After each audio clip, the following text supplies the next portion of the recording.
প্রতিদিনের মতো আমি কলেজ শেষ করে কোচিংয়ে যাচ্ছিলাম। আমার কলেজ শেষ হয় বিকেল 4টার দিকে, আর কোচিং শেষ করে বাড়ি ফিরতে ফিরতে প্রায় রাত 8টা বেজে যায়। আমার বাড়ি আমার কলেজ থেকে প্রায় 11 কিলোমিটার দূরে। আমি কোচিং শেষ করে একটা অটোরিক্সা ধরি। আমি যেখানে যাব সেখানকার কথা আমি অটোওয়ালাকে বললাম। সে কিছুক্ষণ আমার মুখের দিকে তাকিয়ে থেকে বলল, ঠিক আছে উঠুন। অটোতে উঠে দেখলাম আমার সাথে আরো 3জন বসে আছে। আমি নির্ভয়ে মেসেঞ্জার চালাতে শুরু করলাম। একটু পরে আমি খেয়াল করলাম গাড়িটা বেশ স্পিডে চলছে। আমি প্রায় 15 মিনিট পর বাইরে তাকিয়ে দেখলাম আমি মাত্র 1 কিলোমিটারের মতো এসেছি। আমি দেখে অবাক হয়ে গেলাম যে গাড়ি এত দ্রুত চলছে, আর আমি মাত্র এইটুকু পথ কি করে এলাম। ড্রাইভারকে বলতেই দেখি আমি যে ড্রাইভারের গাড়িতে উঠেছি এটা সেই ড্রাইভার নয়। আমি দেখলাম আমার কাছে আর কেউই নেই। আমি একেবারে একা গাড়ির মধ্যে, আর সাথে শুধু সেই ড্রাইভার। আমি কতক্ষণ চুপ করে থাকলাম, আর বুঝলাম কিছু তো একটা গোলমাল হচ্ছে। আমি কি করব বুঝতে পারছিলাম না। কিছুক্ষণ পরে আমার ড্রাইভার আমার গন্তব্যে পৌঁছে দিল। সেখান থেকে আমাকে আরেকটা গাড়ি নিতে হতো। বাড়ি যাওয়ার পথে আমাকে দুবার গাড়ি চেঞ্জ করতে হয়। আমি আবার অন্য গাড়িতে উঠি। সেখান থেকে আমার বাড়ি 4 কিলোমিটার দূরে। আমি দেখতে পেলাম আমি যেই গাড়িতে উঠেছি সেই গাড়িতে আমার গ্রামের মানুষও আছে। আমি শান্তির নিঃশ্বাস ফেললাম। আমি তখনও আমার ফোনের ঘড়িতে সময় দেখিনি। আমি গাড়ি থেকে নামলাম, আর ভাড়া দিতে চাইলে ড্রাইভার বলে ভাড়া লাগবে না। আমি তাও ভাড়া দিলাম। আর আমি তখন খেয়াল করলাম যে এটা সেই ড্রাইভার আমি প্রথম যার গাড়িতে উঠেছি, আর গাড়ির মধ্যে সেই মানুষগুলো যেই মানুষগুলো আমি প্রথম দেখেছি। আমি কিছুই বুঝে উঠতে পারছিলাম না। ড্রাইভার বলল, তুমি বাড়িতে যাও, আকাশে বিদ্যুৎ চমকাচ্ছে। আমি বাড়ির দিকে যাওয়া শুরু করলাম। বলে রাখা ভালো, আমাকে যেখানে নামিয়ে দেওয়া হয়েছে সেখান থেকেও আমার বাড়ি প্রায় 1.25 কিলোমিটারের মতো। আমি যাচ্ছি, হালকা বাতাস হচ্ছে। আমি প্রায় 7 মিনিটের মতো যেতে থাকলাম। তারপর আমার মনে হলো আমার পেছনে কেউ আছে। আমি পেছনে ফ্ল্যাশ লাইট ধরে দেখে একটা মেয়ে একটা ছোট ছেলের পা কামড়ে কামড়ে খাচ্ছে। ছেলেটা খুব কান্না করছে, কিন্তু মেয়েটা তবু ছেলেটাকে খাচ্ছে। আমি দেখে ভয়ে আতঙ্কে জমে গেলাম। আমি ভয়ে এটা দেখে দৌড় দিলাম। তারপর এক সময় আমি সেন্সলেস হয়ে গেলাম। তারপর যখন আমি চোখ খুলি দেখি আমি আমার বাড়িতে আমার বিছানায় শুয়ে আছি। আমি মাকে বললাম আমি বাসায় এলাম কি করে। মা বলল, কেউ রাতে আমাকে ফোন দিয়ে বলল তুই সেন্সলেস হয়ে পড়ে আছিস, তারপর আমরা গিয়ে তোকে নিয়ে আসি। একটা কথা বলে রাখা ভালো, আমার ফোন লক করা ছিল, আর আমি ফোন আনলক না করেই ফ্ল্যাশ লাইট জ্বালিয়েছিলাম। তারপর আমি বাবা মাকে সমস্ত ঘটনা খুলে বলি। তারাও ঠিক বুঝতে পারছিল না যে আমার সাথে কি হয়েছিল। আর একটা কথা, আমার কোচিং শেষ হয় 8টায়, আর আমার বাড়িতে যেতে আমার 45 মিনিট সময় লাগে। আমাকে যখন সবাই নিতে আসে তখন ঘড়িতে বাজে রাত 8টা 7। আমি এইটা এখন পর্যন্ত বুঝতে পারছি না আমি 45 মিনিটের রাস্তা কি করে 7 মিনিটে পাড়ি দিলাম। আমার কাছে এটার কোনো ব্যাখ্যাই নেই। এই ঘটনাটি যখন ঘটে তখন আমার বয়স 16, আর আমি মাদ্রাসায় পড়ি। এত কম বয়সে এরকম একটা ঘটনা আমার সাথে ঘটবে তা আমি কখনোই ভাবতে পারিনি। দিনটি ছিল 11 ডিসেম্বর 2017 সাল। বলে রাখা ভালো, আমি 15 বছর বয়স থেকেই গাড়ি চালাতে পারি, আর গাড়ি চালানোর একটা নেশা আমার মধ্যে সব সময় ছিল। মাঝে মধ্যে আমার মাদ্রাসার ফ্রেন্ডরা গাড়িতে করে আমরা অনেক জায়গায় ঘুরতে যেতাম। তো ওই দিন আমরা প্ল্যান করলাম আজ রাতে আমরা মাদ্রাসার ফ্রেন্ডরা মিলে একটা জায়গায় গিয়ে পার্টি করব। তো যেই কথা সেই কাজ। মাদ্রাসার সবাই ঘুমিয়ে পড়ার পর আমরা 6 জন প্রায় 11টার দিকে একটা পাহাড়ের উদ্দেশ্যে রওনা দিলাম। উদ্দেশ্য ছিল আমরা পাহাড়ের চূড়ায় গিয়ে বারবিকিউ করব। আমি গাড়ি ড্রাইভ করছিলাম। যখন আমরা সেখানে গিয়ে পৌঁছলাম দেখতে পেলাম সেখানে আরো মানুষ আছে পার্টি করার জন্য। তারপর আমরা চিন্তা করলাম আমরা অন্য কোথাও যাব যেখানে কোনো লোকজন থাকবে না। আমি আবার গাড়ি স্টার্ট দিয়ে খুঁজতে থাকলাম অন্য কোনো জায়গা। এক পর্যায়ে রাস্তায় কিছু লোক দেখলাম আমাদের গাড়ি থামানোর জন্য ইশারা করছে, আর গাড়ি থামানোর পর তারা বলল এদিকে কোথায় যাচ্ছ। আমরা বললাম যে এমনি আমরা বারবিকিউ পার্টি করার জন্য যাচ্ছি। এটা শুনে ওই লোক মনে হয় যেন আকাশ থেকে পড়ল এবং বলল যেন আমরা ওদিকে না যাই। আমরা বললাম, কেন? সে বলল, এটা তোমাদের ভালোর জন্যই বলছি, ওই দিকে এত রাতে যাওয়া ঠিক না। এটা বলে লোকগুলো চলে গেল। ওই এলাকাটা পুরোটাই পাহাড়ে ঘেরা, আর পাহাড় কেটে রাস্তা করা, আর ওদিকে কোনো লোকই থাকে না। আর তখন বাজে রাত 12:30। আর আমরা ওই লোকের কথা কান্না দিয়ে ওই রাস্তাতেই গেলাম। প্রায় 30 মিনিট ড্রাইভ করার পর একটা জায়গায় আমরা নামলাম, আর ঠিক করলাম এইখানে আজকে পার্টি হবে। আমি ছিলাম ফ্রেন্ডদের ভিতরে সবচাইতে বড়। আমরা বারবিকিউ প্রস্তুত করতে থাকলাম আর বিভিন্ন কথা বলতে থাকলাম, আর রান্না শেষ করেই আমরা খাওয়া শুরু করলাম। এমন সময় আমি খেয়াল করি আমার থেকে প্রায় 25 হাত দূরে একজন বৃদ্ধ লোক আমার দিকে এক নজরে তাকিয়ে আছে। তার পরনে ছিল জুব্বা আর সাদা দাড়ি, আর তার পা দুটি মানুষের পায়ের মতো ছিল না, তার পা দুটি ছিল শেয়ালের মতো। আর তার চেহারাটা ছিল খুবই ভয়ঙ্কর। বোঝাই যাচ্ছিল যে সে কোনো মানুষ না, কেননা কোনো মানুষের এই বয়সে এত দূর হেঁটে আসা সম্ভব না। আর আশেপাশে কোনো মানুষের অস্তিত্বও নেই, কোনো বাড়িঘর নেই। তাকে আমি প্রায় অনেকক্ষণই দেখলাম। সে এক দৃষ্টিতে আমার দিকে তাকিয়ে আছে। তারপর হঠাৎই দেখতে পেলাম সে আমাদের দিকে হাত বাড়িয়ে কি যেন চাইছে। এটা দেখে আমার মাথা তো ঘুরিয়ে গেছে। আর আমি এমনিতে একটু ভীতু প্রকৃতির ছিলাম। আমি ভাবলাম, আমি যদি সবাইকে বলি তো সবাই ভয় পেয়ে যাবে, কারণ তারা আমার চেয়েও বয়সে ছোট ছিল। তাই আমি তাদের বললাম, তোরা যদি মাদ্রাসায় ফিরতে চাস তাহলে এই মুহূর্তে গাড়িতে চল, এখানে আর এক মুহূর্তও থাকা যাবে না। আর যদি এখানেই মরতে চাস তাহলে থাক। এই বলে আমি গাড়িতে উঠলাম, আর দেখতে পেলাম ওরাও তাড়াতাড়ি এসে গাড়িতে উঠে গেল। ওরা বারবার আমাকে বলছিল কি হয়েছে। আমি কিছুই বললাম না। আমাদের খাবার, চাদর, আরো অনেক কিছু আমরা সেখানে রেখেই চলে এলাম। আরেকটা ব্যাপার হলো, যে যা খেয়েছিল সবার বমি হতে শুরু করলো, আর সব বেরিয়ে গেল। আমরা যেই রাস্তা দিয়ে এসেছিলাম সেই রাস্তা দিয়ে আবার ফিরতে থাকলাম। প্রায় 20 মিনিট ড্রাইভ করার পর দেখতে পেলাম আমরা আবার সেই জায়গাতেই চলে এসেছি। আর সবাই আমার দোষ দিতে থাকলো যে কি সব পাগলামি করছিস, ঘুরে ফিরে সে আবার একই জায়গায় চলে এসেছিস। এমন সময় হঠাৎ আমাদের গাড়ির পেছনের অংশ উপরের দিকে উঠতে থাকলো। আমি প্রচন্ড ভয় পেয়ে যাই এবং আয়াতুল কুরসি পড়তে থাকি প্রায় 7-8 মিনিট। আমাদের গাড়িটা পেছন দিক দিয়ে উঁচু হয়েছিল, আর তারপর হঠাৎ শুনতে পেলাম কেউ গাড়ি পেছন থেকে বলছে, বাঁচতে চাইলে এখান থেকে তাড়াতাড়ি চলে যা। তারপর আমি কোনো দিকে না তাকিয়ে গাড়ি স্টার্ট দিয়ে চালিয়ে তাড়াতাড়ি কোনো রকম মাদ্রাসায় চলে আসি। তারপরের দিন সকালে মাদ্রাসার প্রিন্সিপাল আমাদের ডাকালো। আমরা গেলাম, আর সে অনেক রাগ করে আমাদের বলল, তোমরা কেন গিয়েছিলে ওই খারাপ জায়গায়। এই কথা শুনে আমরা অবাক হয়ে যাই যে আমরা ওখানে গিয়েছি সেটা প্রিন্সিপাল কি করে জানলো। তারপর সে আমাদের সাথে অনেক চিল্লাচিল্লি করলো।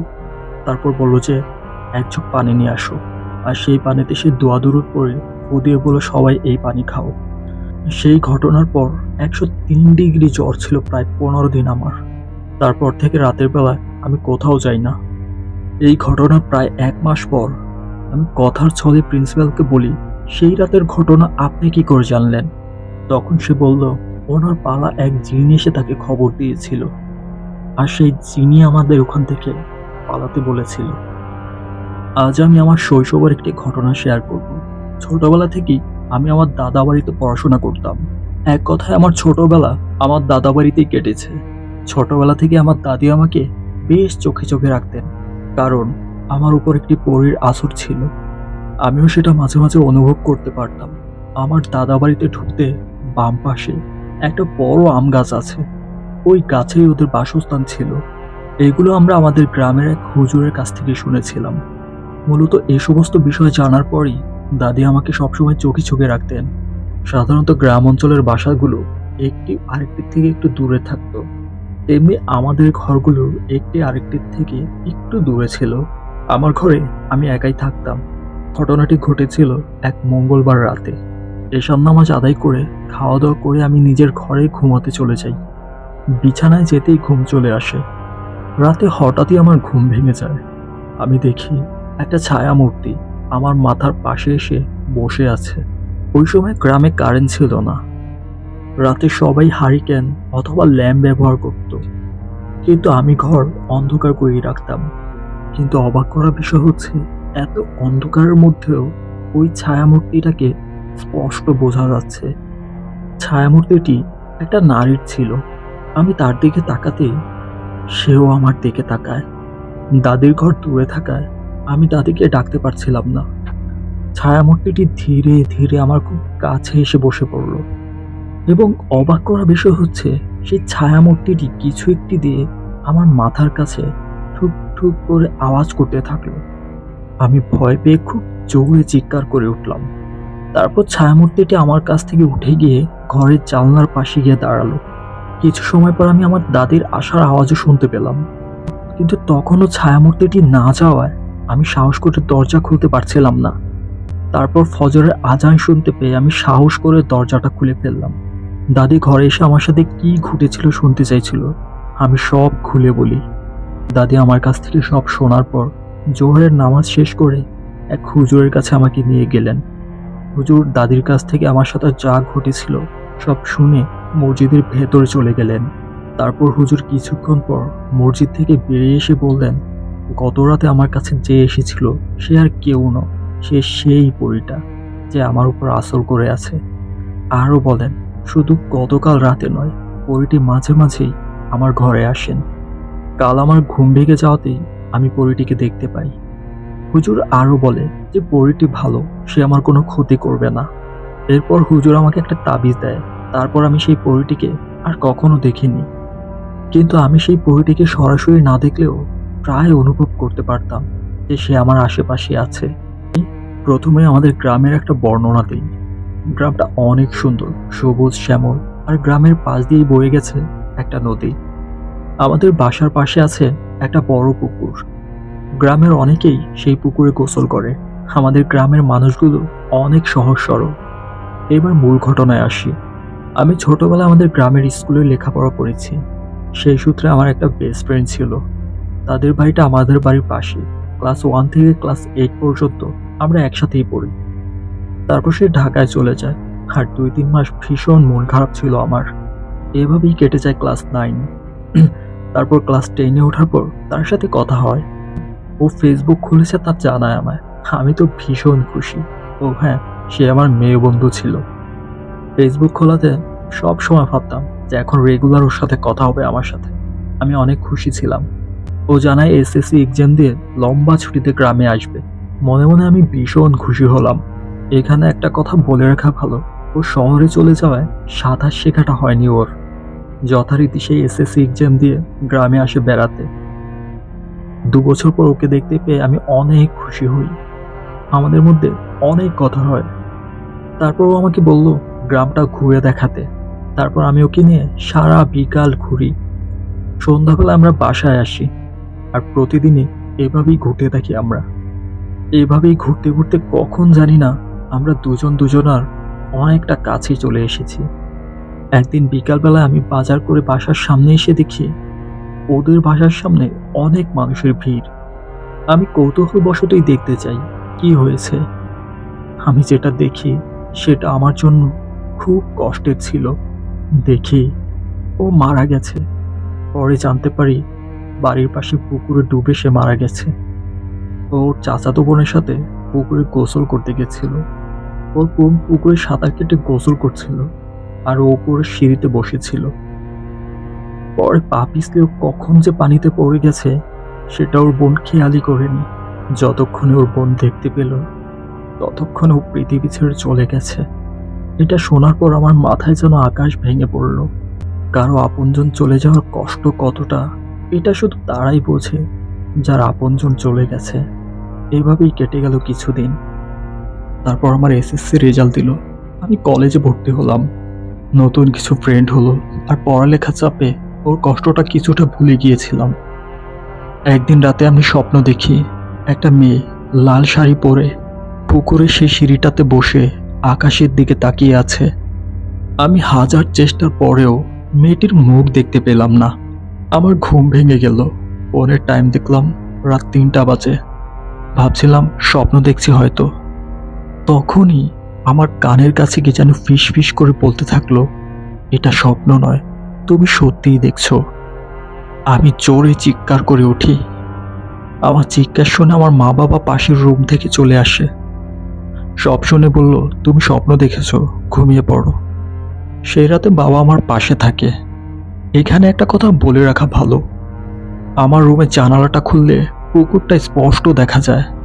ঘটনাটা এইখানেই শেষ হলে ভালো হতো, কিন্তু কিছুদিন পরে আমি প্রতি রাতেই সেই মেয়েটাকে দেখতে থাকি। মেয়েটি তার কাছে আমাকে যেতে বলে, আর তখন ঘুম ভাঙলেই দেখি ঘড়িতে রাত 3টা বাজে। এবার আমি আমার মা বাবাকে আর কিছু জানাইনি, নিজে কখনো সাহস করে জানালাটা খুলেও দেখিনি। একদিন স্বপ্নের মধ্যে সেই মেয়েটা আমাকে বলতে থাকে, তুমি আমার কাছে আসো, আমি তোমার কোনো ক্ষতি করব না। এবার একদিন বাধ্য হয়ে সাহস করে জানালাটা খুলি দেখার জন্য, আর দেখতে পাই একটা মেয়ে সত্যি সত্যি বসে আছে। আমি আবছা আলোয় স্পষ্ট দেখতে পেলাম। আমি যত দ্রুত সম্ভব জানালাটা বন্ধ করে শুয়ে পড়লাম। ভাবতে থাকলাম এটা হয়তো আমার মনের ভুল। এভাবেই কেটে গেল কিছুদিন। রাতে ঘুম ভাঙলেই মাঝে মাঝে আমি জানালা খুলে তাকিয়ে দেখতে থাকি, কিন্তু এখন আর ভয় করে না। এবার আমি মনে সাহস জাগাই মেয়েটির কাছে যাওয়ার জন্য। এক রাতে ঘুম ভাঙলে আমি জানালা দিকে তাকিয়ে দেখি মেয়েটি বসে আকাশের দিকে তাকিয়ে আছে, আর কি যেন দেখছে। তারপর আমি ওর কাছে যাই, গিয়ে পিছন থেকে বলি, কে তুমি? আর প্রতিদিন এখানেই বা কেন বসে থাকো?